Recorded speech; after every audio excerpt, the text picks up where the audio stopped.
Hi guys, আজি ভিডিঅ'টো বহুত দিন মূৰত বনাব ওলাইছো। আজি মই খেতিত বনমৰা ঔষধ দিম।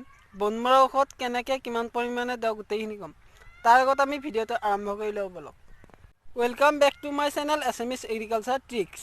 এইবিলাক বন গজিছে, এই বনবিলাক মাৰিব লাগিব, নহ'লে খেতি নহ'ব। কাৰণ এইবিলাক আমি বিষ গছ বুলি কওঁ, বিষ নহ'লে এইবিলাক গছ মাকৈ গছতকৈ ডাঙৰ হয় আৰু বিৰাট শক্তিশালী। গছত দিয়া সাৰখিনি ইহঁতে খাই লয়, সেইকাৰণে এইবিলাক বন মাৰিব লাগিব। কি ঔষধ দিওঁ কিমানখিনি দিওঁ গোটেইখিনি কৈ আছোঁ। ভিডিঅ'টো প্ৰথমৰ পৰা শেষলৈ চাই থাকক। বলক ঔষধটো আনবক্সিং কৰি লওঁ। এইটোৱে হ'ল বিখ্যাত বনমৰা ঔষধ। ইয়াক আমি আনবক্সিং কৰি লওঁ বলক।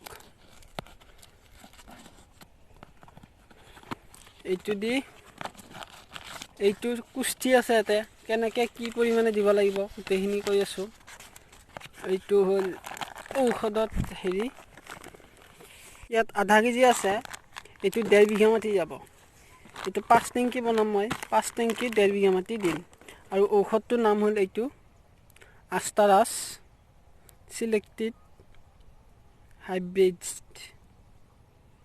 হাফ কেজিৰ এইটো। ইয়াৰ দাম হ'ল 180 টকা। যিহেতু বন মাৰিবই লাগিব, দিবই লাগিব, পইচা চাই থাকিলেতো লাভ নহ'ব। এইটো এনে লিখা দাম আছে 210 টকা লিখা দাম আছে। আপোনালোকক দেখাই আছোঁ মই, এইটো 210 টকা লিখা দাম আছে। গোটেইখিনি ইয়াতে কুষ্টি আছে।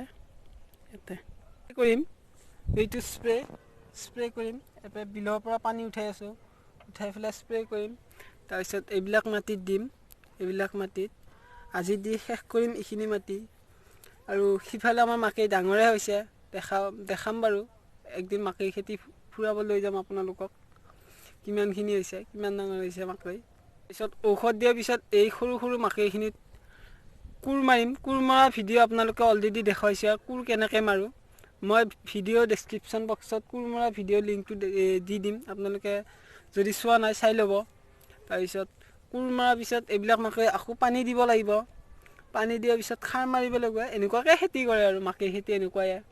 তাৰপিছত ইয়াৰ পিছত আপোনালোকে এটা বেলেগ ভিডিঅ' পাব বিলাহী খেতিৰ ওপৰত। মই অলপ কম বিলাহী লাগিছে। মই আগতে কৰিম বুলি ভাবিছিলোঁ ভিডিঅ'টো, কিন্তু কৰিবলৈ টাইম পোৱা নাছিলোঁ, সেইকাৰণে এতিয়া কৰিম। মই বিলৰ পাৰত বহি আছোঁ। এইটো আমাৰ ওচৰৰে বিল, এটা মাছ মাৰে, এইটো ডাক হয়, ডাকত ল'ব লাগে বিলটো। তাৰপিছত এতিয়া মই খেতিত ঔষধ দিম। খেতিত ঔষধ দিয়াৰ পিছত পানী দিম, তাৰপিছত সাৰ দিম, এইবিলাক কৈছোঁ অলৰেডি। ইয়াৰ পিছত বিলাহী খেতিৰ ওপৰত ভিডিঅ' এটা বনাওঁ, আপোনালোকে চাব।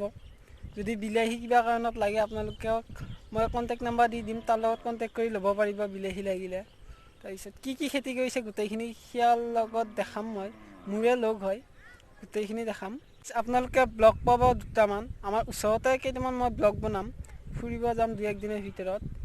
তাৰপিছত ব্লগ বনাম, ব্লগ পাব। আৰু ইয়াৰ পিছত মোৰ পৰীক্ষা আৰু নহ'ল নহয়, হেৰি তাৰিখৰ পৰাই হ'ব, আকৌ 28 তাৰিখৰ পৰাই হ'ব। 28 তাৰিখৰ পৰা 3 তাৰিখলৈ।